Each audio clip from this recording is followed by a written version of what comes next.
Hey there guys, welcome to Things That Fall Out of My Head. My name is Ross LRB and we're back with the long anticipated, well by me anyway, part 5, which will be the final part for now of the Corvo Dishonored 2 mask build, which if you followed along with the series so far, this was originally the limited edition replica that came with the collector's edition box, which I took apart and sodded about with until we came up with this. So the updates from last time, the paint is now fully finished.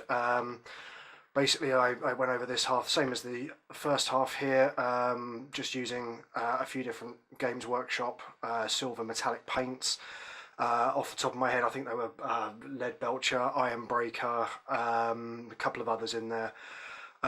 Finished off all of the gold detailing, which was actually a painter's touch paint, which was antique gold, and did a bit more sort of verdigris kind of effect on here, which I will do a tutorial on at some point, but just wanted to show you the overall finish. We've also got the fabric section put in here, and the new optics, which are almost complete. They just need a little something to go in the lenses here that will help hide your eyes a little bit, because at the moment it does look a bit goofy staring out through these these two holes here.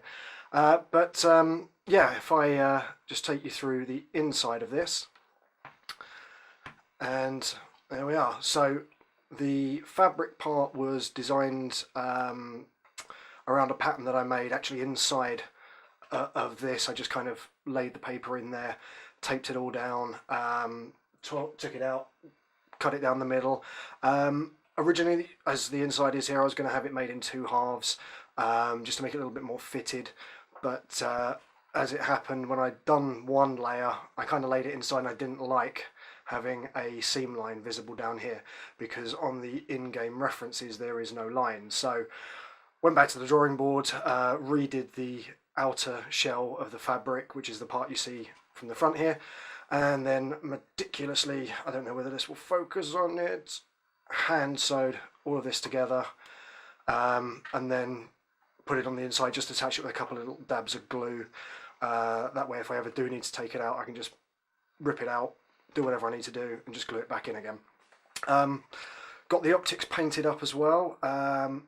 Let's just see if we can get that to focus. There we go. Now these, I explained in another video before this, these are just made out of 1mm thick plasticard or Sintra. Originally I did have the whole frame in here, just to give it a bit more of an in-game look, but when it came to fitting it and trying to finish the parts so they looked a little bit better, it wasn't really working. I didn't really like how it went, so I took this off of the top here and just installed this part for now. Again, I'm not completely happy with it. I will go back to this and add a frame on the inside, but for the moment this is just held in with a couple of little Allen key bolts here and a little washer on the inside there. Painted up again with the Painter's Touch antique gold, and I think this one was, the silver was Lead Belcher, and then layered over with Iron Breaker from Games Workshop. A little bit of an ink wash here and there to give it a bit of depth. But yeah, that's pretty much it. I mean, the inside here didn't end up getting painted just because it was going to be, 99% covered by the fabric, so there was no real need to go in there and paint all of that because it wouldn't be seen. I'm not normally one to half-ass props when I make them. I do like to paint all of the bits that you won't see, but to be honest this was just dragging on for so long and I wanted to get this video up, just for everyone who's seen the other ones and wanted to know how it turned out. Another little gap here I need to sort out somehow. I'll probably put some mesh in there, same as I will over the eye holes here. But yeah, as I say, when I get round to doing a frame in here, I'll try and make it as game accurate as I can. I'm probably going to go with some kind of thick wire rather than plastic, because making it out of Sintra, although it will look decent when it's finished, it's a lot of sanding, it's a lot of cutting, a lot of filling, and I think that's kind of why it's taken so long to get this last part out, just because of the amount of work it was taking me on the inside here. and you know, this red part I started it about 2 months ago, and never really got around to finishing it. One thing to note is when this was finally fitted, I did have to just take these parts in here, just kind of double them over and put a stitch through it to help shape it. That was always part of how I planned to do it. It's just a bit more visible now and on the outside, but hey, you know, I think it looks okay. This part here, down here, all sits really nicely. Doesn't sit quite as far forward in the mask as the original did. The original piece of god-awful plastic was pretty much butted up against these wire mouth parts, and I think the nose just about came out of here. But that's the problem of trying to fit a real head inside something that was designed just to be a showpiece. I've also got to add on some straps to allow you to wear this. Probably just attach those on here with some rivets or maybe magnets depending on how it comes out. And again, just attach those maybe either side of the top here. Might buckle them just so they're a bit more adjustable, but yeah, it's coming along. Oh, I did go back and give most of the outside of this another couple of ink washes with Games Workshop's Agrax Earthshade, I think it is, and Nuln Oil, just to add a little bit more definition sort of down these sort of panels here, just to separate them out a little bit, maybe break up that silver, because my main concern was when that was finished, it was just going to look like a big silver face rather than there being any kind of definition between the plates, any kind of variation to make it a little bit more interesting. But I think it's come out okay. You know, I can get this on my face, I can see out of it. As it happens, you tend to sort of look through this one fine, and then this side you tend to look out of here rather than through there.